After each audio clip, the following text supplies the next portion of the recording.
Welcome to Impact and Influence, the podcast for current and emerging leaders to build on leadership capability, sustainability, and purpose. This series opens the door to what's possible to build a life in leadership by design, not by default. Brought to you by Regrowth Consultancy, powered by Flick It Over.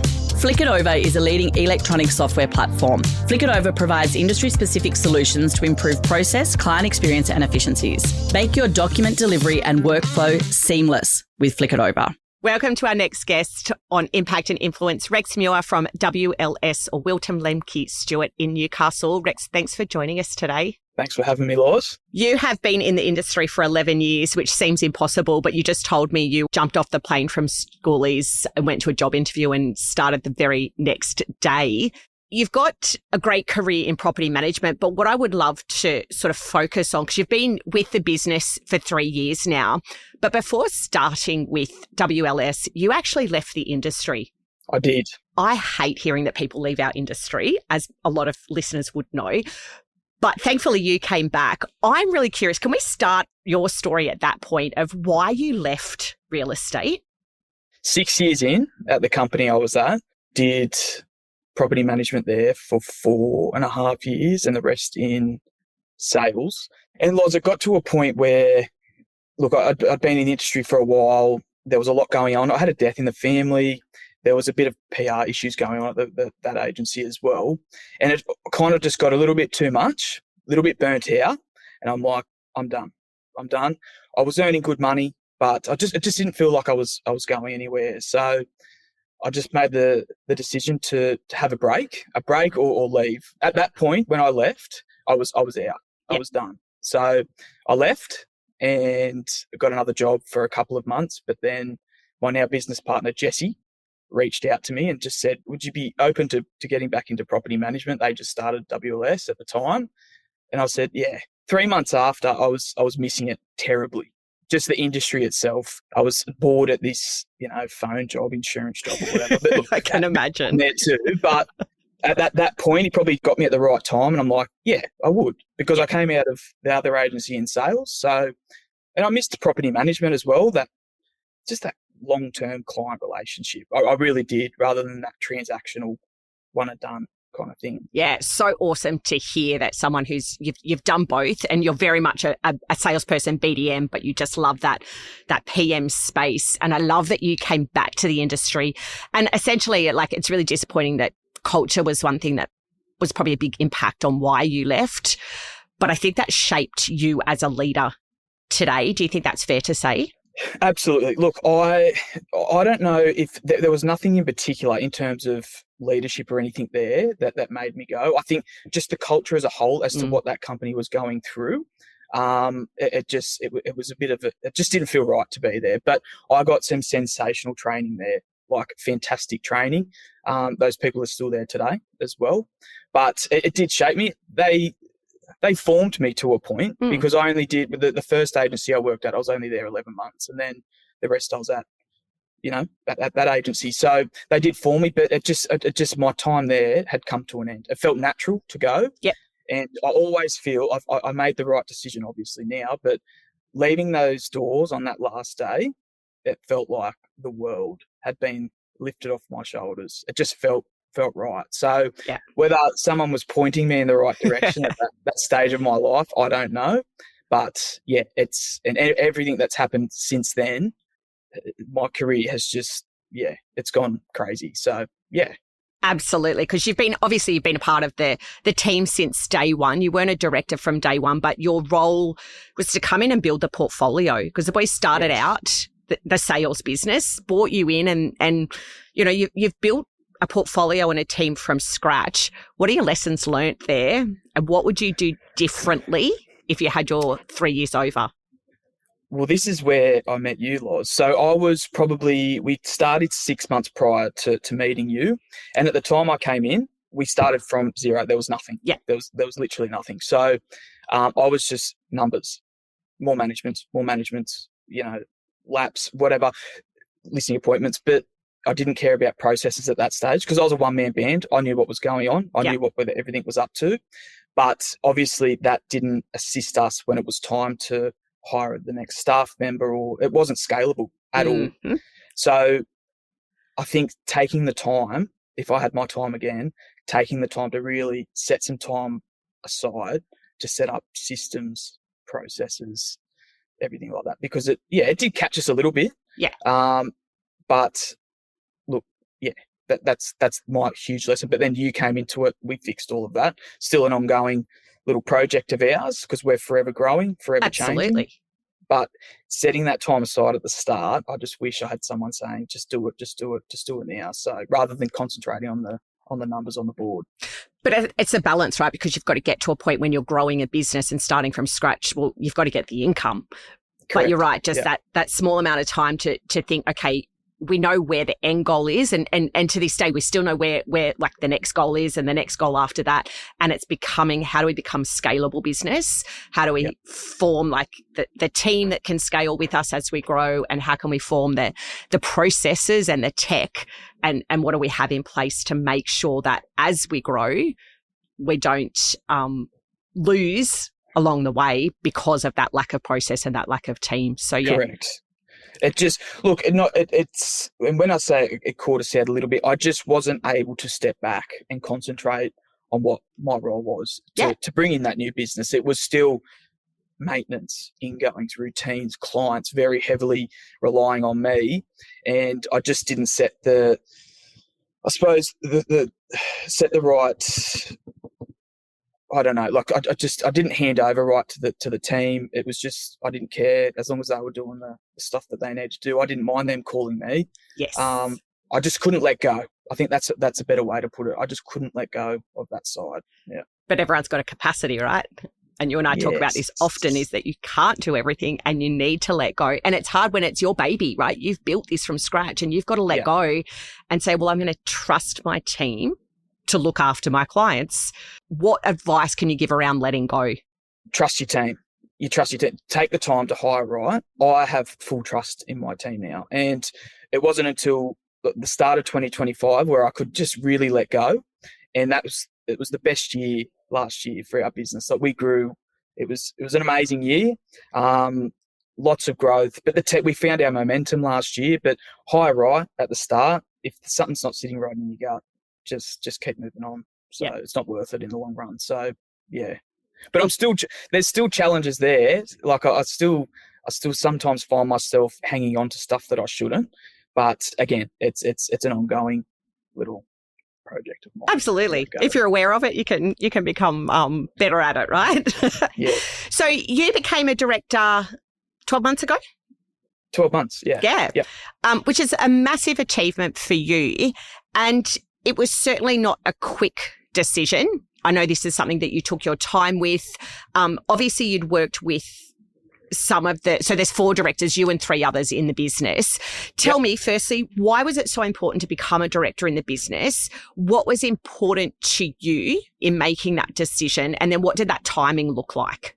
Why it was important to me. So I think given that I started the rental side of things, I was putting in a lot of work, right? A lot of work. And whether I was becoming a director or not, I still would have done the same thing. But I always thought, though, Loz, that directorship or ownership of a business, it never felt in reach for me. I think because I started so young, obviously all of the business owners that I worked for, they were, a fair bit older than me. And I just thought, well, if I'm starting this, why not? Yeah. And the boys were very open to that, absolutely open to that. But it was important to me that how we work as well, myself and the other 3, and I think we work fantastically. We all bring something different to the table, very much so. I'm property management focused only. I've got nothing to do with sales. So they concentrate on what they need to do, and I'm PM focused, full stop. So I liked that. Yeah. I think it's really important because you are like, there's 4 of you, 3 of them are sales only. Yep. And they have this element, and I can say this because I work closely with all of you, they've got an element of trust of just, Rex, go and do. However, I think now I've got 2 questions for you. So one, they've got that trust in you. So being a PM director that is left to run the business how you want to run, firstly, what are the benefits of that? Of being a director in the PM business? It's a bit of a rare position, I believe, like especially in our marketplace, Yeah. all my focus goes onto property management. Yeah. Whereas sometimes property management is left in the background, I think, my personal opinion anyway. But I think it's so important because it's important to your business, right? And I think having that, I always rely on them for advice, obviously, but they let me go. I'm quite creative, I like to think, in the ways I do things, and they let me go with it. But look, if something needs to be discussed or something like that, I trust them, and I want them to come to me and say, look, do it this way, or we suggest this way. So, and we discuss those things in our monthly leadership meetings as well. So I think that was your question. I think I got a little bit sidetracked there. That's okay. We get sidetracked. Benefits to the team of having a director in the property management business? Similar to my last, I focus on, they're my team. Yeah. Like they come to me, they know exactly who to come to. There's no confusion as to what director we go to. Because I know having 4 directors in a business it's a lot. Yeah. But being PM focused, they come to me. Yeah. You are right? very good as a leadership team of sticking to your swim lanes. Absolutely. Yes. Yeah. And that's clear. And that's taken a bit of work as well, as you know. But I think having a team, having one person that they can just lean on rather than not knowing who to go to, or because we don't have an operations manager or anything like that. It's just, it makes it a bit clearer for the team. Yeah. Absolutely. Is there a benefit to the client? Has it helped you win business as a BDM? Yeah, I think so. I think, again, having property management sometimes just being left to the side, and you get on those little pages on social media and you say, oh, our business owner doesn't care about us. They don't care about workload. Where I've done it all. I started from the very bottom. I know exactly what they're all going through, and I don't want them to go through some of the stuff that the overbearing amounts of work that they have to do, or being spoken to in a inappropriate way. I just don't go for that. Right? They come up here. They show up here to work 5 days a week, 8 hours a day, whatever it is, probably more, but they deserve to be respected. And I think it's that common saying, Loz, if you look after your team, they look after your business. And I think that's shown because my whole team, the girls, they care a lot. Yeah. Everything they do, they put their heart into, and it really shows, because I can count on my hand, honestly, I can count on my hand with how many managements that we've lost to mismanagement. Yeah. Right. And we've been going for 3 years. So look, we're doing something right, put it that way. And they come in with smiles on their faces, and I think that's a win. So that's a huge win. Absolutely.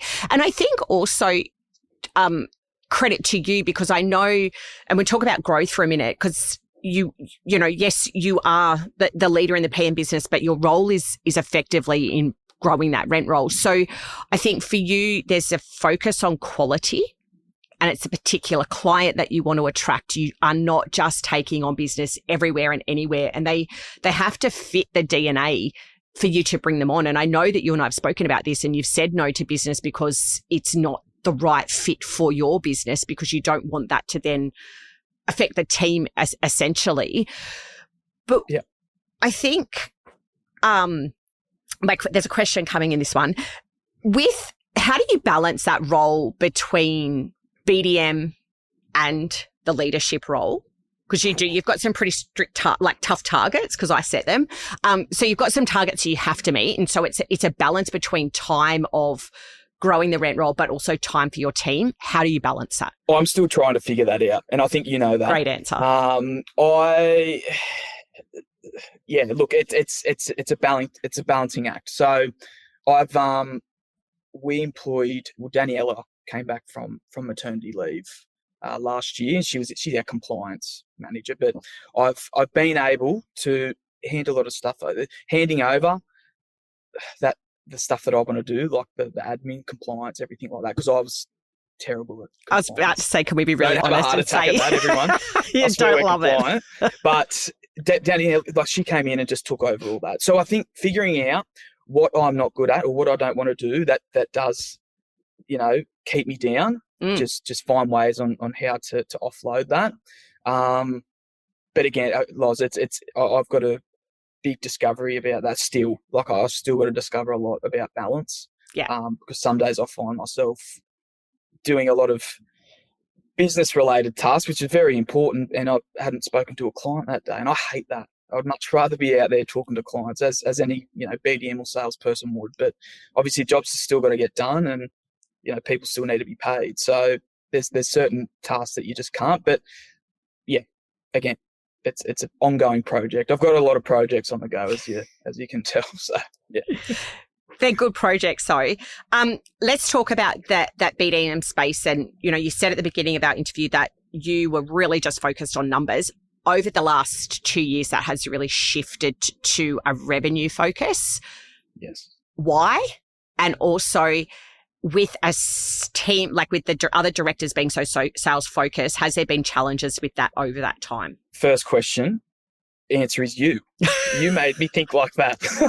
No, but it comes again like it was more quality focused rather than quantity. So, and that's changed our business like dramatically. We're still bringing in good numbers, don't get me wrong, but there's certain points that property needs to earn for us to be onboarded, as you know.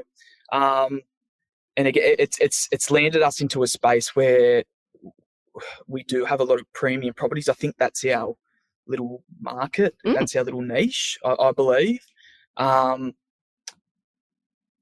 But yeah, look, that's the stuff I rely on you for, Loz, to tell me that kind of stuff, because I'm still trying to get that out of my head as a numbers game rather than a revenue game. So yeah. I think you're doing pretty well, because you sent me a text the other day that said, I've just reviewed our profit point on, and knowing your numbers is something we've been working on. So I've just reviewed in terms of average AAMI.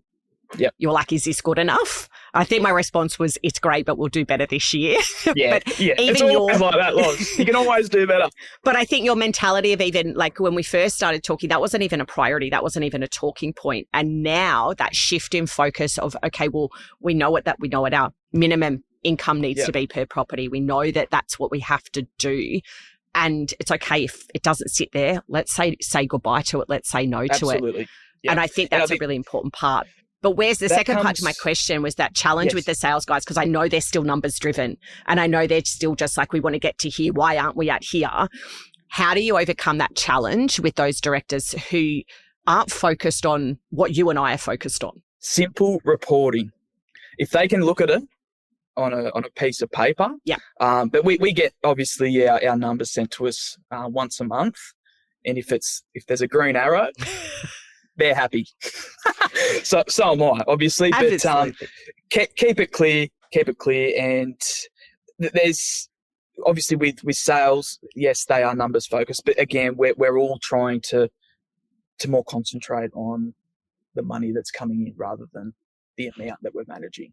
Yeah. So those reporting numbers that you spoke about, what is in that report that you discuss in your leadership meeting each month? So there's numbers, there's fees earned for the month, yep, and then the breakdown of letting fees and management fees and ancillary fees or everything like that. But our what are they called? This is the stuff that I don't really concentrate on.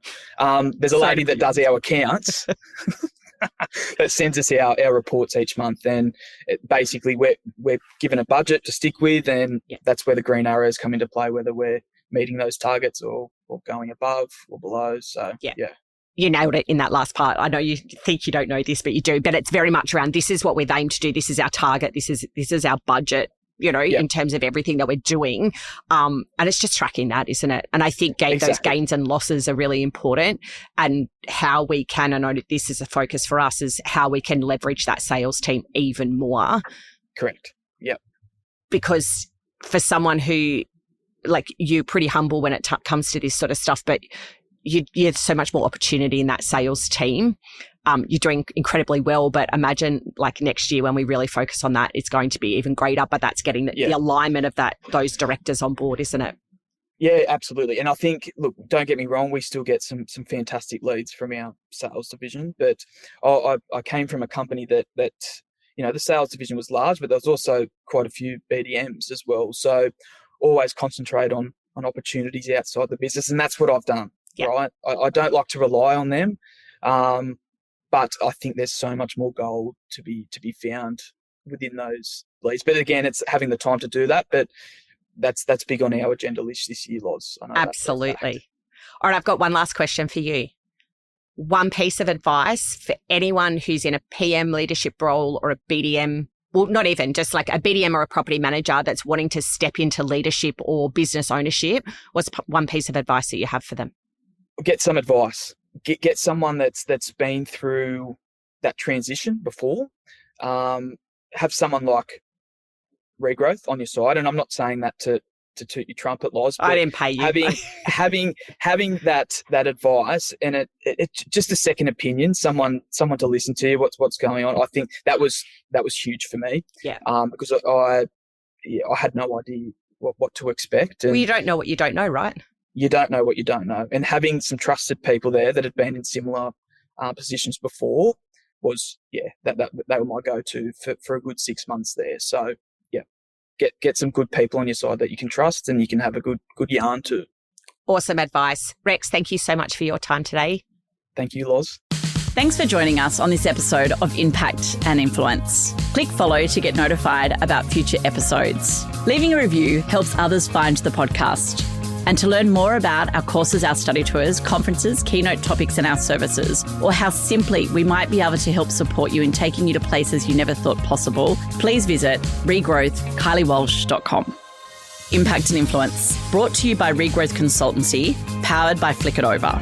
Flick It Over is a leading electronic software platform. Flick It Over provides industry-specific solutions to improve process, client experience and efficiencies. Make your document delivery and workflow seamless with Flick It Over.